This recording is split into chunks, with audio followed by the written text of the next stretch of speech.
ಅನುಜನ ನುಡಿಯ ಕೇಳ್ದ ಧನುಜಪತಿ ಸತ್ವರದಿ ಹೈ ಹಯ ಜನಪದಿಯ ಸದೆ ಬಡಿವೆ ಏನು ತುಪ್ಪನವನುರೆ ಧಡಿದು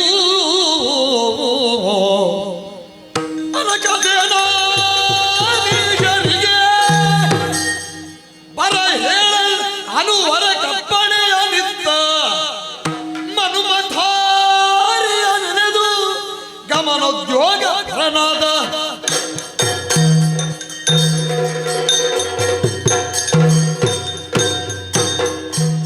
ಕೇವಲ ಹೋರಾಟಕ್ಕಾಗಿ ಹೋರಾಟ ಅಲ್ಲ, ನಮ್ಮದಾದಂತಹ ಸಂಕಲ್ಪ ಸಿದ್ಧಿಗಾಗಿ ಹೋರಾಟ.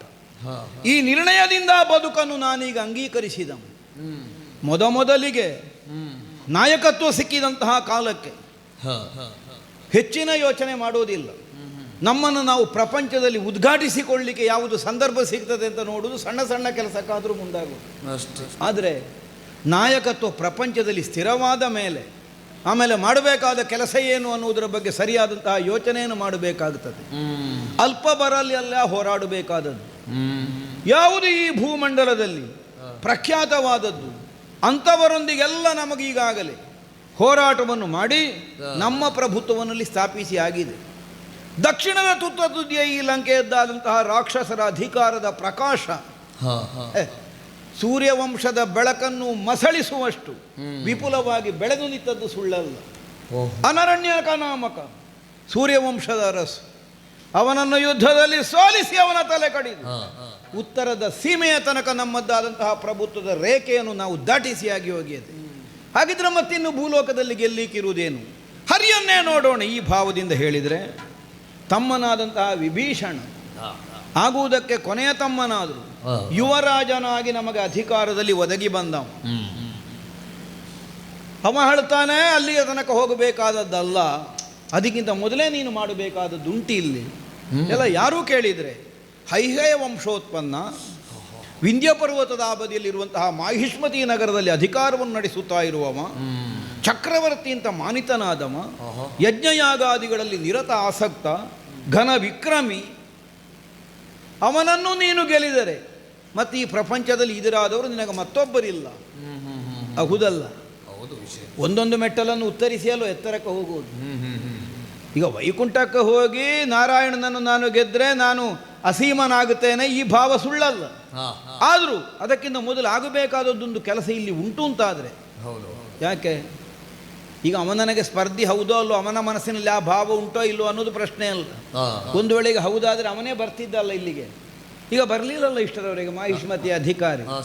ಈಗೇನು ದಶಗಂಟನದ್ದಾದಂತಹ ಖ್ಯಾತಿಯನ್ನು ಕೇಳಿಯೂ ಅವ ಇಲ್ಲಿಗೆ ಬರಲಿಲ್ಲ ಅಂತಾದರೆ ಬಹುಶಃ ತನ್ನ ಪಾಡಿಗೆ ತಾನಿರುವವ ಕಾಣ್ತದೆ. ಅದರಿಂದ ಆಚೆಗೆ ವಿಸ್ತರಿಸಿಕೊಳ್ಳುವಂತಹ ಉದ್ದೇಶವನ್ನು ನಾವು ಹೊಂದಲಿಲ್ಲ.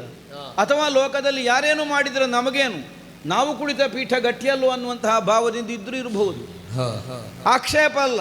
ರಾಜಕಾರಣದಲ್ಲಿ ಎಲ್ಲವನ್ನು ಸಂಘರ್ಷಕ್ಕೆ ಸೆಳೆದುಕೊಳ್ಳಬೇಕನ್ನುವಂತಹ ನಿರ್ಣಯ ಏನೂ ಇಲ್ಲ. ಒಬ್ಬ ಚತುರನಾದವ ವ್ಯವಹಾರದಲ್ಲಿ ಕೈಗೊಳ್ಳುವಾಗ ಹೇಗೆ ಕೆಲವರನ್ನು ಶತ್ರುಗಳನ್ನಾಗಿ ಸ್ವೀಕರಿಸಬೇಕಾಗ್ತದೆ, ಕೆಲವರನ್ನು ಮಿತ್ರರನ್ನಾಗಿ ಒಪ್ಪಿಕೊಳ್ಳಬೇಕಾಗ್ತದೆ, ಇನ್ನು ಕೆಲವರ ಬಗ್ಗೆ ಉದಾಸೀನ ಭಾವವೇ ಸಾಕಾಗ್ತದೆ. ಆಚೆಗೆ ಶತ್ರುವಲ್ಲ, ಈಚೆಗೆ ಮಿತ್ರನಲ್ಲ, ಏನು ಬೇಕಾದರೂ ಆಗಲಿ. ಈ ಭಾವವನ್ನು ಹೊಂದಿದ್ದು ರಾಜಕಾರಣಕ್ಕೆ ಸರಿಯೇ. ಆದರೆ ಈಗ ಕಾರ್ತವೀರ್ಯನ ವಿಕ್ರಮದ ಕುರಿತಾಗಿ ನಮಗೊಂದು ಸ್ಪರ್ಧಾಭಾವ ಜಾಗೃತವಾಗುವುದಕ್ಕೆ ಕಾರಣವಾದದ್ದು ಯಾರೋ ಹೇಳಿದ ವರ್ತಮಾನದಿಂದಲ್ಲ, ನಮ್ಮ ತಮ್ಮನಾದ ವಿಭೀಷಣ. ನೋಡಿ ಎಲ್ಲ ಈಗ ನಮ್ಮ ಮನೆಯಲ್ಲೇ ನಮ್ಮ ಕುರಿತಾಗಿ ಒಂದು ಅವಿಶ್ವಾಸ ಉಂಟು ಅಂತಾದರೆ ಈಗ ನಾವೆಷ್ಟು ಅನ್ನುವುದನ್ನು ನಮ್ಮ ಮನೆಯವರಿಗೆ ತೋರಿಸಿಕೊಡಬೇಕಾದ ಹೊಣೆ ಒಂದು ನನಗೆ ಬಂತೋ ಇಲ್ಲೋ? ಇಲ್ಲದಿದ್ದರೆ ಈಗ ವಿಭೀಷಣ ಹೀಗೆ ಹೇಳಬೇಕಾದದ್ದಲ್ವಲ್ಲ, ನೀನು ಹರಿಯನ್ನು ಗೆಲ್ಲಬಲ್ಲವನೇ, ಆದರೆ ಈಗ ಬೇಡ, ಸ್ವಲ್ಪ ದಿವಸ ಹೋಗ್ಲಿ ಹೇಳಿದ್ರು ಸಾಕಾಗ್ತಿತ್ತು. ಕಾರ್ತವೀರ್ಯ ಒಬ್ಬ ಇದ್ದಾನೆ ಅಂತ ಈಗ ನಮ್ಮ ಮನೆಯವನಿಗೆ ನಮ್ಮ ಸತ್ವ ಗೊತ್ತಿಲ್ಲ ಅಂತ ಆಗಲಿಲ್ಲ. ಹಾಗಿದ್ರೆ ನಾವೆಷ್ಟು ಅನ್ನುವುದನ್ನು ಕಾಣಿಸಿಕೊಡಬೇಕಾದಂತಹ ಒಂದು ಅನಿವಾರ್ಯತೆ ಬಂತು. ಊರಿನಲ್ಲಿ ಯಜಮಾನ ಅಂತ ಸ್ಥಾಪಿಸಿಕೊಳ್ಳುವುದಕ್ಕಿಂತ ಮೊದಲು ಮನೆ ಯಜಮಾನ ಅಂತ ಸ್ಥಾಪನೆ ಆಗಬೇಕೋ ಬೇಡ? ಈಗ ಮನೆ ಯಜಮಾನನ ಕುರಿತಾಗಿ ಮನೆಯ ಮಂದಿಗಳಿಗೆ ವಿಶ್ವಾಸ ಇಲ್ಲ ಅಂತಾದರೆ ಮತ್ತೆ ಊರಿನವರಿಗೆ ಹೇಗೆ ವಿಶ್ವಾಸ ಬರ್ತದೆ? ಹಾಗಾಗಿ ತಮ್ಮನ ಬುದ್ಧಿ ಮೊದಲು ಸರಿ ಮಾಡಬೇಕು ಅಂತಾದರೆ ನಾನೊಮ್ಮೆ ಕಾರ್ತವೀರ್ಯನಲ್ಲಿಗೆ ಹೋಗಲೇಬೇಕಾಗ್ತದೆ. ಸಚಿವನಾದ ಪ್ರಹಸ್ತನಿಗೆ ಸೂಚಿಸಿದ್ದೇನೆ, ಬೇಕಾದಂತಹ ಸೇನಾಧಿಪತಿಗಳು, ಮಾರ್ಬಲ ಎಲ್ಲವೂ ಒದಗಲಿ, ನೇರ ಹೋಗೋಣ.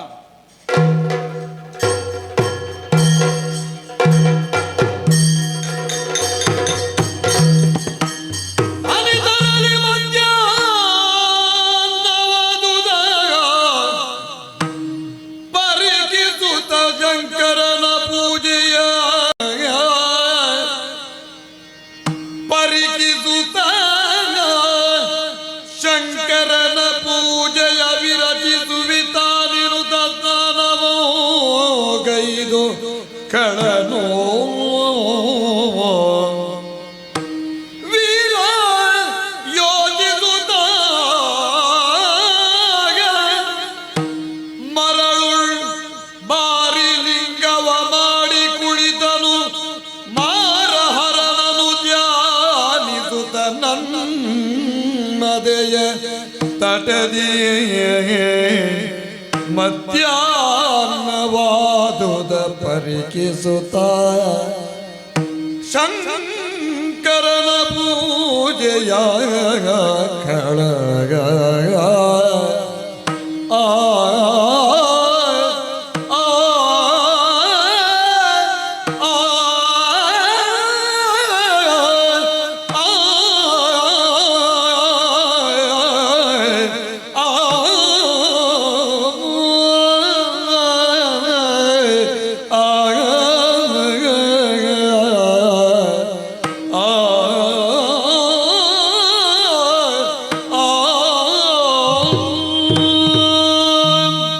ಮಾಹಿಷ್ಮತಿಯನ್ನು ಸೇರಿದೆ. ಬಾಗಿಲು ಕಾಯುವವನಲ್ಲಿ ಹೇಳಿಕೊಡಿಸಿದೆ. ದಿಗ್ವಿಜಯಾಕಾಂಕ್ಷಿಯಿಂದ ದಶಕಂಠ ಬಂದಿದ್ದಾನೆ, ಹೋಗಿ ನಿಮ್ಮ ಅರಸನಿಗೆ ಹೇಳು. ಆದರೆ ಅವ ಹೇಳ್ತಾನೆ, ಅರಸರು ಊರಲ್ಲಿಲ್ಲ, ಸತಿಯಂದಿರನ್ನು ಕೂಡಿಕೊಂಡು ಜಲಕೇಳಿಗಾಗಿ ಹೋಗಿದ್ದಾರೆ. ಬರುವಲ್ಲಿವರೆಗೆ ಇಲ್ಲಿಯೇ ಉಳ್ಕೊಳ್ಳಿ, ನಿಮಗೆ ಬೇಕಾದ ವ್ಯವಸ್ಥೆ ಎಲ್ಲ ನಾವು ಮಾಡ್ತೇವೆ. ಏನು ಊಟಕ್ಕೆ ಗತಿ ಇಲ್ಲದೆ ಮಾಹಿಷ್ಮತಿಗೆ ಬಂದದ್ದ ನಾವು, ಅಥವಾ ಈ ಮನುಷ್ಯರು ಕೊಟ್ಟದ್ದೆಲ್ಲ ನಮಗಾಗ್ತದೆ? ನಾವು ಬೇಕಾದರೆ ನಮ್ಮ ಆಹಾರ ನಾವೇ ಸಿದ್ಧ ಮಾಡ್ತೇವೆ. ಈಗ ಹೆಚ್ಚು ಹಸಿವೆ ಆಗುತ್ತಿದ್ರೆ ದ್ವಾರಪಾಲಕರನ್ನೇ ಹಿಡಿದು ತಿಂತಿದ್ದೆ ನಾನು, ಅಲ್ಲ ಹೇಳಿದ್ ನಾನು. ನಮಗವರ ಆಹಾರವೇ ದೊಡ್ಡ ವಿಷಯ ಅಲ್ಲ. ಅದಲ್ಲ, ಬಡತಾಯಿ ಮಗನಲ್ಲಿ ಎಂಥದ್ದು. ಎಲ್ಲಿಗೆ ಹೋಗಿದ್ದಾನೆ? ನರ್ಮದಾ ನದಿಗೆ ಹೋಗಿದ್ದಾನೆ ಜಲಕೇಳಿಗಾಗಿ. ಅರಸರಾದವರಿಗೆ ಜಲಕೇಳಿ, ವನವಿಹಾರ, ಬೇಟೆ ಇದೆಲ್ಲ ಸಲ್ಲದೇ ಸಲ್ಲದು ಅನ್ನುವುದಕ್ಕೇನೂ ಇಲ್ಲ. ಹಾಗಾಗಿ ಹೋಗಿದ್ದಾನಾದರೆ ನಿನಗೆ ಆವಾಗ ಬರ್ತಾನೆ ಅಂತ ಯಾರಿಗೂ ಗೊತ್ತು ಅಲ್ವೋ? ಈ ವನವಿಹಾರ, ಜಲಕೇಳಿ ಅನ್ನುವುದಕ್ಕೆಲ್ಲ ನಿರ್ದಿಷ್ಟವಾದಂತಹ ಸಮಯ ಅಂತ ಉಂಟ. ಅವರಿಗೆ ಮನಸ್ಸಿಗೆ ನೆಮ್ಮದಿ ಸಿಗೋಲ್ಲಿವರೆಗೆ ಅಲ್ಲೇ ಉಳಿದರೆ ನಾವಿಲ್ಲಿ ಕಾಯ್ತಾ ಕುಳಿತುಕೊಳ್ಬೇಕಲ್ಲ. ಹಾಗಿದ್ರೆ ಹಾಗಲ್ಲ, ಸೇನೆ ತಿರುಗಲಿ, ನರ್ಮದಾ ತೀರೆಗೆ ಹೋಗೋಣ, ಅಲ್ಲಿಯೇ ನೋಡೋಣ. ನಮಗವನೊಂದಿಗೆ ಸ್ಪರ್ಧಿಸುವವನಿಗೆ ಮಾಹಿಷ್ಮತಿ ಆದ್ರೇನು, ನರ್ಮದಾ ನದಿ ದಂಡೆ ಆದ್ರೇನು, ಯಾವುದಾದ್ರೂ ಒಂದೇ ಅಲ್ಲೋ. ಈ ಭಾವದಿಂದ ನರ್ಮದಾ ತೀರವನ್ನು ಸೇರಿದರೆ ಏನಿದು? ಸಮಯ ಮಧ್ಯಾಹ್ನ ಆಗ್ತಾ ಬಂತಲ್ಲ. ಮಧ್ಯಾಹ್ನ ಆಯಿತು. ಕೆಲವು ಸಲ ಆಗಿದೆ, ನಾವು ನಿರ್ಣಯಿಸಿದ ಸಮಯಕ್ಕೆಲ್ಲ ಕಾರ್ಯಕ್ರಮ ಆಗೋದಿಲ್ಲ. ಏನು ಮಾಡೋದು, ಸಂಚಾರ. ಹೌದಪ್ಪ, ಈಗ ಅಲ್ಲಿಯೇ ಮುಗಿಸಿ ಬಿಡ್ಬೋದು, ಇದಾಗಲಿಲ್ಲ, ಇಲ್ಲಿಗೆ ಬಂದಾಗ ಮಧ್ಯಾಹ್ನ ಆಯಿತು. ಏನಿದ್ರು ನಮ್ಮದ್ದಾದಂತಹ ನಿತ್ಯಾನುಷ್ಠಾನಕ್ಕೆ ಕೊರತೆಯಾಗಕೂಡದು. ಅಲ್ಲ, ಆ ಮಾರಹರನನ್ನು ಅನುಪಮವಾಗಿ ಆರಾಧಿಸುವ ನಾನು. ಸಂಧ್ಯಾ ವಂದನೆಗೆ ಕೊರತೆ ಬರಕೂಡದು. ಹಾಗಾಗಿ ನಮ್ಮ ಸೇನೆಯವರಿಗೆಲ್ಲ ಅಪ್ಪಣೆ ಮಾಡಿದೆ, ಎಲ್ಲರೂ ವಿಶ್ರಾಂತಿಯನ್ನು ಹೊಂದುವಂತಹ ಅವಕಾಶ ಇದೆ. ಸ್ನಾನ ಮಾಡುವವರು ಮಾಡಿ, ಏನಾದರೂ ಹೊಟ್ಟೆಗೆ ತಿನ್ನುವ ಉದ್ದೇಶ ಇದ್ದವರು ಹೊಟ್ಟೆಗೆ ತಿನ್ನಿ, ವಿಶ್ರಾಂತಿ ತೆಕ್ಕೊಳ್ಳೋರು ವಿಶ್ರಾಂತಿ ತೆಕ್ಕೊಳ್ಳಿ. ನಾನು ಸ್ನಾನ ಪೂರೈಸಿ ಶಿವಾರ್ಚನೆಯನ್ನು ಮುಗಿಸಿ ಮುಂದಿನ ಕಾರ್ಯದ ಬಗ್ಗೆ ಮತ್ತೆ ನಿಮಗೆ ಸೂಚನೆ ಕೊಡ್ತೇನೆ. ಹೀಗೆ ಹೇಳಿ ನರ್ಮದೆಯಲ್ಲಿ ಸ್ನಾನವನ್ನು ಪೂರೈಸಿ ನದಿ ದಂಡೆಯಲ್ಲಿ ಮಳಲಿನಿಂದಲೇ ಶಿವಲಿಂಗವನ್ನು ಸಿದ್ಧ ಮಾಡಿ ಕಾಡಸೋಮಗಳನ್ನು ಆಯ್ದು ತಂದು ನಮ್ಮ ಅನುಚರರು ಈಗಾಗಲೇ ಒದಗಿಸಿಕೊಟ್ಟಿರುವುದನ್ನು ಮಾಲಿಕೆಯನ್ನಾಗಿಸಿ ಪರಶಿವನನ್ನು ಆರಾಧಿಸಬೇಕು. ಹೌದಲ್ಲ?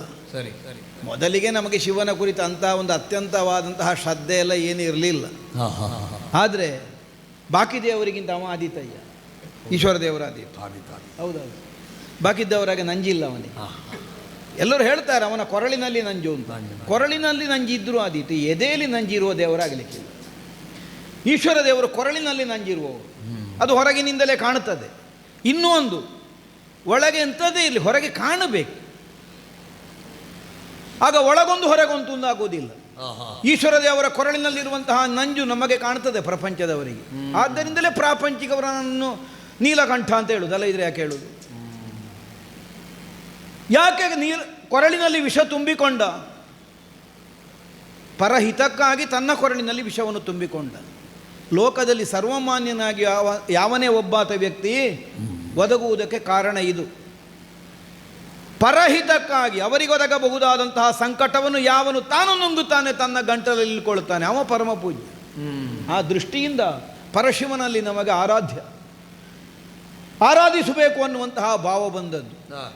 ಒಂದು ಕಾಲದಲ್ಲಿ ನಾವು ಸ್ವಲ್ಪ ಆಕ್ಷೇಪ ಮಾಡಿದವರೇ ಪರಮೇಶ್ವರನನ್ನು. ಹೌದಪ್ಪ. ಕುಬೇರನ ಪುಷ್ಪಕದಲ್ಲಿ ನಮಗೆ ಮೊದಲಿನಿಂದಲೇ ಕಣ್ಣು. ಯಾಕೆ? ನಾವು ಹುಟ್ಟುವ ಹಿನ್ನೆಲೆಯಲ್ಲಿ ನಮ್ಮ ಅಪ್ಪಯ್ಯ ಕಂಡುಕೊಂಡದೇ ಮೊದಲು ಪುಷ್ಪಕ ವಿಮಾನದಲ್ಲಿ ಹೋಗುತ್ತಿರುವಂತಹ ಕುಬೇರನನ್ನು. ಈ ಗುಟ್ಟು ನಮಗೆ ಗೊತ್ತಾದದ್ದು. ಕುಬೇರನಿಗೆ ನಾವು ಹೇಳಿಕೊಡಿಸಿವು, ನಿನ್ನ ಪುಷ್ಪಕ ಬಿಟ್ಟು ಕೊಡತಕ್ಕದ್ದು ಅಂತ. ಹಾಗೆ ಸಂಪಾದಿಸಿದಂತಹ ಪುಷ್ಪಕವನ್ನು ಏರಿ ನಾನು ಸಂಚರಿಸುತ್ತಿರುವಂತಹ ಕಾಲಕ್ಕೆ ವಿಮಾನದ ನಡೆಗೆ ತಡೆಯೊದಗಿತ್ತು. ನೋಡಿದರೆ ದೊಡ್ಡ ಪರ್ವತ, ಇದನ್ನೇ ಎತ್ತಿ ಬದಿಗೆ ಸರಿಸೋಣ ಅನ್ನುವ ಉದ್ದೇಶದಿಂದ ನಾನು ಮುಂದಾದ ಕಾಲಕ್ಕೆ ಅದು ಕೈಲಾಸ ಪರ್ವತ ಅಂತೆ. ಸ್ವಲ್ಪ ಪರ್ವತ ಮೇಲೆ ಬಂದದ್ದೌದು ಒಂದು ಸಲ, ಆದರೆ ಅಲ್ಲಿಗೆ ಮತ್ತೆ ಕೂತಿತ್ತು. ನಮ್ಮ ಕೈ ಒಳಗೆ ಸಿಲುಕಿಕೊಂಡಿತ್ತು. ಸಿಲುಕಿಕೊಂಡರೆ ನಾವು ಹೊರಡಿಸಿದಂತಹ ಆಕ್ರಂದನದ ಧ್ವನಿಯೇ ನಮಗೊಂದು ವಿಶೇಷವಾದ ಅಭಿಧಾನಕ್ಕೂ ಕಾರಣವಾಗಿ ಒದಗಿತ್ತು. ರಾವಣ ಕೇವಲ ಕೂಗುವುದಕ್ಕೆ ಕೂಗಿದ್ದರಿಂದಲೇ ನಮಗ ಹೆಸರು ಬರುವುದಾದರೆ ನಾನು ಕೂಗುತ್ತಾ ಜೀವನ ಪೂರ್ತಿ ಉಳಿಬೇಕಿತ್ತು. ಹಾಗಾಗಲಿಲ್ಲ. ಮತ್ತೆ ರಾವಣನ ವ್ಯಕ್ತಿತ್ವ ಹೇಗಾಯಿತು? ರಾವಣ ಲೋಕ ರಾವಣ, ಲೋಕವನ್ನು ಕೂಗಿಸುವ ರಾವಣ. ಯಾರು ತಾವು ಅನ್ನುವಂತಹ ಭಾವದಿಂದ ಎದೆಯುಬ್ಬಿಸಿ ಮುಂದೆ ಸಾಗುತ್ತಾರೆ, ಅವರನ್ನು ಒದ್ದಾದರೂ ನಮ್ಮ ಕಾಲಿಗೆ ಬೀಳುವ ಹಾಗೆ ಮಾಡಿ ಅವರ ಕಣ್ಣಿನಿಂದ 2 ಹನಿ ನೀರು ಉಳುವ ಹಾಗೆ ಮಾಡಿದ್ದರಿಂದಲೇ ನಮಗೆ ರಾವಣ ಅನ್ನುವ ಹೆಸರು ಅನ್ವರ್ಥವಾಗಿ ಒದಗಿತ್ತು. ಕೋಟಿ ಆಯುಷ್ಯವನ್ನು ಪರಶಿವ ಕರುಣಿಸಿದ. ವಿಶಿಷ್ಟವಾದಂತಹ ಆಯುಧ ಚಂದ್ರಹಾಸ. ಅದು ಮಸೆದರೆ ಮಾತ್ರ ಹರಿತಾಗುವುದಲ್ಲ, ಚಂದ್ರಹಾಸ ಹಿಡ್ಕೊಂಡು ನಾವೇ ಹಲ್ಲು ಮಸೆಯುವುದು ಇನ್ನೊಬ್ಬರೇ ಬೇಗ. ಹಾಗಿದ್ದಂತಹ ಒಂದು ಆಯುಧವನ್ನು ಒದಗಿಸಿಕೊಟ್ಟ. ಹಾಗಿದ್ರೇನು? ತಪಸ್ಸು ಮಾಡಿ ಎಲ್ಲ ಮತ್ತೊಂದಲ್ಲ, ನಮ್ಮದ್ದಾದಂತಹ ಅಂತರಂಗದ ಭಾವವನ್ನರಿತಂತಹ ಪರಶಿವ ನಮಗೆ ಕರುಣಿಸಿದ. ಪರಶಿವನ ಕುರಿತಾದಂತಹ ನಮ್ಮ ಸ್ತೋತ್ರ ಸಾಮಗಾನ ಅಂತ ಲೋಕದಲ್ಲಿ ಮಾನಿತಾಗಿ ಹೋಯಿತು. ಹಾಗೆ ಪರಶಿವಾನುಗ್ರಹವನ್ನು ಹೊಂದಿದವ. ಮಿಕ್ಕುಳಿದ ದೇವರಿಗಿಂತ ಇಮಾದೀತು ಅಂತ ನಾನು ಹೇಳಿದ್ದ ಆ ಕಾರಣಕ್ಕೆ. ಒಂದೊಮ್ಮೆಗೆ ನಿಗ್ರಹಿಸುವ ಉದ್ದೇಶದಿಂದಲೇ ತನ್ನ ಹೆಬ್ಬೆರಳನ್ನು ಕೈಲಾಸ ಪರ್ವತದ ತುತ್ತ ತುದಿಯಲ್ಲಿ ಒತ್ತಿದ್ದರ ಪರಿಣಾಮವಾಗಿ ನನ್ನ ಕೈ ಪರ್ವತದ ತಳಭಾಗದಲ್ಲಿ ಸಿಲುಕಿಕೊಳ್ಳುವಂತಹ ಸ್ಥಿತಿಯಾದರೂ ಅಲ್ಲಿಗೆ ಮುಗಿಸಿಬಿಡಬೇಕು ಅಂತ ಭಾವಿಸಲಿಲ್ಲ. ಯಾವನ್ನು ಒತ್ತಿದನೋ ಅವನೇ ನನ್ನ ಹತ್ತಿರಕ್ಕೆ ಬಂದು ನನ್ನ ಬೆನ್ನು ಸವರಿ ನನಗೆ ಆಶೀರ್ವಾದ ಮಾಡಿ ಕೋಟಿ ವರ್ಷಗಳ ಆಯುಷ್ಯವನ್ನು ಒದಗಿಸಿ ಅಜೇಯತ್ವವನ್ನು ಸಿದ್ಧಿಸಿ ಚಂದ್ರಹಾಸವನ್ನು ಕರುಣಿಸಿ ಇವ ದೇವರು. ಆದ್ದರಿಂದ ಅವನನ್ನು ಅನನ್ಯವಾಗಿ ನಾವು ತ್ರಿಕಾಲಗಳಲ್ಲಿಯೂ ಭಜಿಸುತ್ತಾ ಆಮೇಲೆ ಬಂದವರು. ಪರಶಿವಾನುಗ್ರಹ ನಮಗೆ ಸದಾ ಬೇಕು ಅನ್ನುವಂತಹ ಕಾರಣಕ್ಕೆ ಈಶ್ವರ ಪೂಜೆಗೆ ನಾನು ಕುಳಿತುಕೊಳ್ಳುವ ಕಾಲಕ್ಕೆ ನಾನು ಈಶ್ವರನನ್ನು ಪೂಜೆ ಮಾಡೋದಲ್ಲ, ಮನ್ಮಥಾರಿಯನ್ನು ಪೂಜೆ ಮಾಡೋದು. ಬಹಳ ಅರ್ಥಪೂರ್ಣವಾದದ್ದು. ಯಾಕೆ? ಮಾರನಿಗೆ ವಿರೋಧಿ ಅಥವಾ ಮನಸ್ಸಿಜನಿಗೆ ವಿರೋಧಿ, ಕಾಮನಿಗೆ ವಿರೋಧಿ ಆಹಾರ. ನಾವು ಹಾಗೆ ಮಿಕ್ಕುಳಿದ ಎಲ್ಲ ಕಾಮನೆಗಳನ್ನು ವಿರೋಧಿಸಿ ಅಥವಾ ನಿಯಂತ್ರಿಸಿ ಪರಶಿವನ ಕುರಿತಾಗಿ ಅನನ್ಯವಾದಂತಹ ಶ್ರದ್ಧೆಯಿಂದ ಅವನನ್ನು ಆರಾಧಿಸುವವರು. ಆದ್ದರಿಂದ ಪೂಜೆಗೆ ಕುಳಿತುಕೊಳ್ಳುವಾಗ ನಮಗೆ ಮನ್ಮಥಾರಿ, ಮಾರ ವಿರೋಧಿ ಹೀಗೆ ನೆನಪಾಗುವುದು. ಅವನನ್ನು ಆರಾಧಿಸಿ ಆಮೇಲೆ ಮುಂದಿನ ಯೋಚನೆ ಪೂಜಿಸೋಣ. ಓಂ ನಮಃ ಶಿವಾಯ, ಓಂ ನಮಃ ಶಿವಾಯ. ನಾರಿಯರ ಹುಯ್ಯಲನು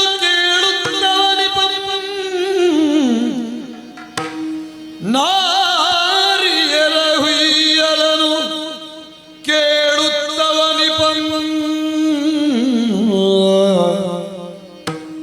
ಸಾರ ಸಾಕ್ಷಿಯರಿಗೆ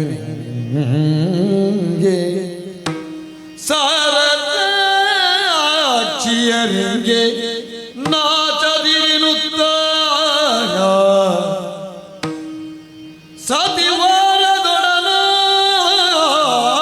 ಸತಿವಾರದೊಡನಾಡುತ್ತಲಿ ಕರ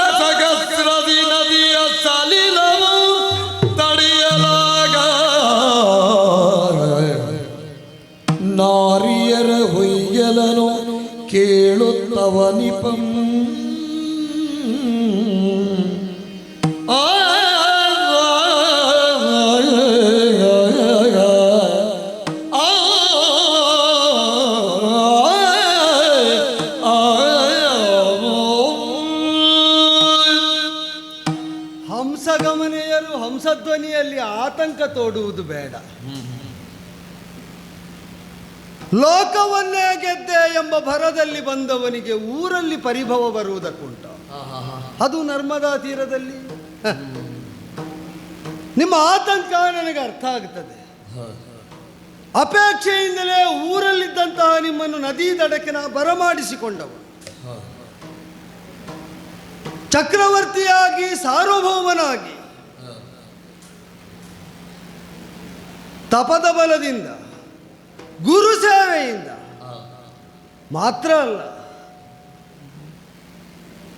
ನಮ್ಮದ್ದಾದ ವಿಕ್ರಮದ ಅತಿಶಯತೆಯಿಂದಲೇ ಲೋಕವನ್ನೇ ಗೆದ್ದು ನಿಂತಹ ನನಗೆ ಅಂತಃಪುರದ ಸ್ತ್ರೀಯರಾದಂತಹ ಆಪ್ತರಾದ ನಿಮ್ಮ ಆತಂಕವನ್ನು ಬಡಿದಟ್ಟುವುದಕ್ಕಾಗಲಿಲ್ಲ ಅಂತಾದರೆ ಊರೆಲ್ಲ ಗೆದ್ದವನು ಮನೆಯಲ್ಲಿ ಸೋತ ಅಂತ ಆಗುವುದಿಲ್ಲ. ಹಾಗಾಗುವುದಕ್ಕಿಲ್ಲ. ಈಗ ನಿಮಗೆ ಆತಂಕ ಏನು? ಒಂದು ವಿಜಯೋತ್ಸವವನ್ನು ಜಲಕೇಳಿಯಲ್ಲಿ ಸಂಪನ್ನವಾಗಿಸುವ ಎಂಬ ಆಶಯದಿಂದ ಎಲ್ಲರನ್ನು ಗೆದ್ದು ಬಂದವನು ಮಾರಾಂತವರನ್ನು ಮರ್ತಿಸಿ ಶರಣಾಗತರಾದವರನ್ನು ರಕ್ಷಿಸುವ ಭರವಸೆಯನ್ನು ಹೊದ್ದಿಸಿ ಮರಳಿದ ಕಾಲದಲ್ಲಿ ಗೆದ್ದ ಈ ಸಂಭ್ರಮವನ್ನು ನಿಮ್ಮ ಜೊತೆಯಲ್ಲಿ ಆಚರಿಸುವ ಅಂತ ಬರಮಾಡಿಕೊಂಡದ್ದು. ನರ್ಮದೆಗೆ ಇಳಿದ ಕಾಲದಲ್ಲಿ ಜಲಕೇಳಿ ನಿರತರಾಗುವಾಗ ನಿಮಗೆ ಆತಂಕ ಬಂದದ್ದು. ಎದೆ ಮುಚ್ಚುವಷ್ಟು ನೀರಿಲ್ಲದಲ್ಲಿ ಜಲಕೇಳಿಯಲ್ಲಿ ಸ್ವೈರವಿಹಾರ ಹೇಗೆ ಸಾಧ್ಯ? ಸೇನಾವ್ರಾತ ಉಂಟು ಸುತ್ತ, ಹಾಗೆ ಅಂತ ಅದು ರಕ್ಷಾವಲಯವಾಗಿ ದೃಗ್ಗೋಚರವಾಗುತ್ತದಾದರೂ ಸ್ಪಷ್ಟತೆ ಇಲ್ಲದಷ್ಟು ಅಂತರದಲ್ಲೇ ಉಂಟು. ಯಾರೂ ದಾಟಿ ಒಳಬಾರದಂತೆ ಅವರನ್ನು ಕಾವಲಾಗಿರಿಸಿ ನಿಮ್ಮ ಜೊತೆಯಲ್ಲಿ ನೀರಿಗಿಳಿದದ್ದು. ಹಾಗೆ ಅಂತ ನಾಚಿಕೆ ನಿಮಗೆ ಸಹಜವಾದದ್ದು. ಬಹಿರಂಗದಲ್ಲಿ ಹಾಗೆ ತೆರೆದುಕೊಳ್ಳುವುದಕ್ಕೆ ನಿಮಗೆ ಮಾನಸಿಕವಾಗಿ ಒಂದು ಸಂಕೋಚ ಬಾಧಿಸುವುದನ್ನು ನಾನು ಅರ್ಥೈಸಿಕೊಳ್ಳಬಲ್ಲೆ. ಚಿಂತಿಸಬೇಕಾಗಿಲ್ಲ. ಅಪೇಕ್ಷೆ ಹುಟ್ಟಿದರೆ ಯಾವುದನ್ನಾದರೂ ಮೀರಬಲ್ಲಂತಹ ಮನೋವೃತ್ತಿಯನ್ನು ಗುರುಗಳ ಅನುಗ್ರಹದಿಂದ ಸ್ವಾತ್ಮ ಪ್ರಜ್ಞೆಯಿಂದ ಜಾಗೃತವಾಗಿಸಿಕೊಂಡ ಕಾರ್ತವೀರ್ಯನಿಗೆ ಇದೊಂದು ದೊಡ್ಡ ಸಮಸ್ಯೆಯೂ ಅಲ್ಲ. ನೀವು ಕೇಳ್ತೀರೋ? ಧೈರ್ಯದಲ್ಲಿ, ಯಶಸ್ಸಿನಲ್ಲಿ, ಪರಾಕ್ರಮದಲ್ಲಿ, ಓಜಸ್ಸಿನಲ್ಲಿ ಅಮಿತ ವಿಕ್ರಮಿಯಾದ ನನ್ನನ್ನು ಮೀರುವವರು ಆರಿದ್ದಾರೆ ಎಂಬ ಭಾವದಿಂದ ಶರದಿಯನ್ನೇ ಶರಮುಖದಿಂದ ಆಚ್ಛಾದನ ಮಾಡಿ ಕೋವಾಸ್ತಿ ಸದೃಶೋ ಮಮ ಅಂತ ಉದ್ಗಾರ ತೆಗೆದವರು ನಾನು. ಯಾರಿದ್ದಾರೆ ನನಗೆ ಸದೃಶರೆನಿಸಿದವರು? ಆ ಕಾಲದಲ್ಲಿ ಜಲಧಿಗೊಡೆಯನೆನಿಸಿದವನೇ ಪ್ರತ್ಯಕ್ಷನಾಗಿ ಪ್ರಕಟನಾಗಿ ಜಲಚರಗಳೆಡೆಗೆ ಕರುಣಾರ್ದ್ರ ದೃಷ್ಟಿ ಇರಲಿ, ಅವುಗಳ ಸಾವು ಸಂಭವಿಸುವಂತೆ ನಿನ್ನ ವಿಕ್ರಮವನ್ನು ಪ್ರದರ್ಶಿಸಬೇಡ ಅಂತಂದಾಗ ನನ್ನನ್ನು ಮೀರಬಲ್ಲ ವಿಕ್ರಮಿಗಳಾರಿದ್ದಾರೆ ತೋರು ಅಂತ ನಾ ಕೇಳಿದವರು. ನನಗೆ ಬೇಕಾದ ಉತ್ತರ ಸಿಕ್ಕಿತು. ಕಾಲಾಂತರದಲ್ಲಿ ಯಾರೋ ಬರ್ತಾನೆ, ಹೇಗೋ ಬರ್ತಾನೆ ಅಂತ ಇರಲಿ, ಬಂದಾಗ ನೋಡಿಕೊಳ್ಳೋಣ. ಆದರೆ ಶರದಿಯನ್ನೇ ಹಾಗೆ ಆಚ್ಛಾದನ ಮಾಡಿ ಭಂಗಿಸ್ತೇನೆ ಎಂಬ ಭಯವನ್ನು ಅವರಲ್ಲಿ ಹುಟ್ಟಿಸಿ ಸಮುದ್ರ ರಾಜನೇ ಪ್ರತ್ಯಕ್ಷನಾಗುವಂತೆ ಮಾಡಬಲ್ಲ ಕಾರ್ತವೀರ್ಯನ ವಿಕ್ರಮಕ್ಕೆ ನರ್ಮದೆಯಲ್ಲಿ ನೀರಿಲ್ಲ ಎಂಬುದೊಂದು ಸಮಸ್ಯೆಯ. ಒಳ್ಳೆಯದು, ದತ್ತಾತ್ರೇಯರ ಅನುಗ್ರಹ ನೆನಪಾಗುತ್ತದೆ. ಸಹಸ್ರವಾಹುಂ ಭೂಯಾಂ ವೈ ಚಮೂ ಮಧ್ಯೆ ಗೃಹೇಣ್ಯಥ ಇದಿರುವುದು ಅನುಗ್ರಹ. ಸೇನಾವ್ರಾತ ಪರಿವೃತನಾಗಿರುವ ವೇಳೆಯಲ್ಲಿ ಸಹಸ್ರಕರ ವಿರಾಜಿತನಾಗು. ಕೈಗಳಿಲ್ಲದಂತಹ ನನಗೆ ಕರಗಳುದಿಸಿ ದತ್ತಾತ್ರೇಯ ಅನುಗ್ರಹಕ್ಕಾಗಿ ಗುರುನಿಷ್ಠನಾಗಿ ಸರ್ವಸ್ವಾರ್ಪಣ ಬುದ್ಧಿಯಿಂದಲೇ ಗುರು ಸೇವೆಯನ್ನು ಮಾಡಿದ್ದಕ್ಕೆ ಸಹಸ್ರಕರ ವಿರಾಜಿತನಾಗುವಂತೆ ಅನುಗ್ರಹಿಸ್ತಾ ಅವರು ಆಡಿದ ಮಾತು, ಸೇನಾವ್ರಾತದ ಮಧ್ಯದಲ್ಲಿ ನಿನಗೆ 1000 ಕೈಗಳು. ಮನೆಯಲ್ಲಿ ವ್ಯವಹಾರಕ್ಕದು ಬಾಧೆ ಅಂತ ಅವರಿಗೂ ಗೊತ್ತುಂಟು, ಅನ್ಯಥಾ 2 ಕರಗಳು. ಈಗ ಇದೇ ಸಮಸ್ಯೆಯನ್ನು ಹೇಳಿದರೆ ಈ ಸಾಧ್ಯತೆಯನ್ನು ನಾನು ಮನೆಯಲ್ಲಿ ಬಳಸಲಿಕ್ಕಿರಲಿಲ್ಲ. ಇಲ್ಲಾದ್ದರಿಂದ ಬಳಸುವುದಕ್ಕಾಗುತ್ತದೆ. ಯಾಕೆ? ಚಮೂ ಮಧ್ಯೆ ಸುತ್ತ ಪರಿವೃತವಾಗಿರುವುದು ಸೇನೆ. ಸೇನಾ ಮಧ್ಯದಲ್ಲಿ ಅದನ್ನು ಬೆಳೆಸುವುದಕ್ಕೆ ಗುರುಗಳ ಉದ್ದೇಶಿತವಾದ ಅನುಗ್ರಹ ಉಂಟು, ಭಂಗ ಆಗುವುದಿಲ್ಲ. ಯುಕ್ತಿಯುಕ್ತವಾಗಿ ವಿಧಿ ಸ್ಪಷ್ಟವಾಗುವಂತೆಯೂ ಒಂದು ಸಾಧ್ಯತೆಯನ್ನು ಬಳಸಿಕೊಂಡ್ರೆ ಅದು ಔಚಿತ್ಯ ಜ್ಞಾನ ಅಂತ ಆಗುತ್ತದೆ, ಬಿಟ್ಟರೆ ಅದರ ವಿಹೀನತೆ ಅಂತ ಆಗುವುದಿಲ್ಲ. ಔಚಿತ್ಯ ಜ್ಞಾನ ಇದ್ದರೆ ಆಲಂಕಾರಿಕರಲ್ಲಿ ಕೇಳಿ, ರಸಪುಷ್ಟಿಗೆ ಬೇರೆ ಏನು ಬೇಡಂತೆ, ಹೌದಾ? ಅನೌಚಿತ್ಯಾದೃತೆ ನಾನ್ಯತ್ ರಸಭಂಗಸ್ಯ ಕಾರಣ. ಅನ್ಯತ್ರ ರಸಭಂಗಕ್ಕೆ ಅನೌಚಿತ್ಯಕ್ಕಿಂತ ಬೇರೆ ಕಾರಣವೇ ಬೇಡವಂತೆ. ಈಗ ರಸೋತ್ಕರ್ಷವಾಗುವಂತಹ ಜಲಕೇಳಿ ಮಧ್ಯದಲ್ಲಿ ಔಚಿತ್ಯ ಜ್ಞಾನದಿಂದಲೇ ನಾ ಕರಗಳನ್ನು ವಿಸ್ತರಿಸಿ ಸಹಸ್ರಬಾಹುವಾಗಿ ಕಾಣಿಸಿಕೊಂಡೆ ಅಂತಾದರೆ ಉದ್ದೇಶ ಸಾಧನೆ ಆಗುತ್ತದೆ, ರಸಪುಷ್ಟಿ ಒದಗುತ್ತದೆ, ಅದರಿಂದಲೇ ಮಾನಸಿಕವಾದ ಆನಂದ ಲಭ್ಯವಾಗುತ್ತದೆ ಅಂತಾದರೆ ಸಂಕಲ್ಪ ಮಾತ್ರದಿಂದಲೇ ಸಹಸ್ರಕರ ವಿರಾಜಿತನಾಗುವಂತೆ ಮಾಡಿ ಅದರಲ್ಲೇ 500 ಕರಗಳಿಂದ ಅದೋ ಮೇಲಿನಿಂದ ಇಳಿದು ಕೆಳಗೆ ಹರಿದು ಹೋಗ್ತಾ ಇರುವಂತಹ ನೀರು ಕೆಳಭಾಗದಲ್ಲಿ ಹರಿದು ಹೋಗದಂತೆ ಅದಕ್ಕೆ ತಡೆಯಾಗಿ ಒಡ್ಡಿದ್ದೇನೆ. ಅದೋ ಅದೋ ಅದೋ ನೀರೇರ್ತಾ ಏರ್ತಾ ಏರ್ತಾ ಕಂಠದ ತನಕ ಏರಿ ನಿಂತದ್ದನ್ನು ಗಮನಿಸಿ ಅದೋ ಅವರಲ್ಲೆಲ್ಲ ಉತ್ಸಾಹ ಬಂದದ್ದು ನೋಡಿದ್ರು. ಹಾಗೆ ಇಲ್ಲ, ತಡೆದುಳಿದಂತಹ ನಾ ಹೊರಗುಳಿಯುತ್ತೇನೆ ಅಂತ ಭಾವಿಸಬೇಡಿ. 500 ಕರಗಳನ್ನು ಸ್ವಚ್ಛಂದವಾಗಿ ಬಿಟ್ಟದ್ದು ಯಾಕೆ ಅಂದರೆ ನಿಮ್ಮಲ್ಲಿ ಆಡುವುದಕ್ಕೆ. ಬನ್ನಿ ಬನ್ನಿ, ಮುನ್ನತ್ತಿ ಬನ್ನಿ, ಇಚ್ಛಾನುಸಾರ ವಿಹರಿಸಿ.